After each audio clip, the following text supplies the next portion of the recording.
স্বামীর প্রয়োজনে আপনার স্বামী আপনাকে ডাকছে, আপনি আটা মাখতেছেন, সেই হাত নিয়ে স্বামীর কাছে চলে যান, আগে স্বামীর ডাকে সাড়া দেন। কারণ স্বামী যে আপনার মাথার মুকুট।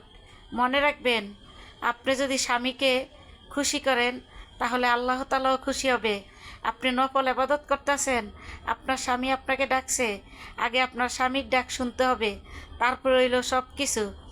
আপনি সব কিছু রেখে আগে স্বামীর ডাকে সাড়া দিবেন, তাহলে দেখবেন আল্লাহর কাছে আপনি সবসময় ভালো থাকতে পারবেন, আপনার স্বামীর কাছেও আপনি ভালো থাকবেন।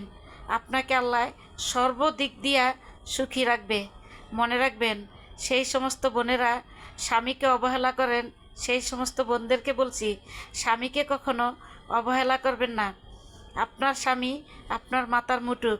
মনে রাখবেন, একটা মেয়ে পারে একটা স্বামীকে জাহান্নামে ঠেলে দিতে, আবার একটা মেয়ে পারে একটা স্বামীকে ভালো করে টেনে আনতে। এইটাই একটা মেয়েদের কাছে মনে করবেন। তাহলে স্বামীকে জাহান্নামে ঠেলে দিয়ে নয়, ভালোবাসা দিয়ে বুকে আঁকলিয়ে রাখবেন। মনে রাখবেন, আপনি বেহেশত সেইখানেই পাবেন।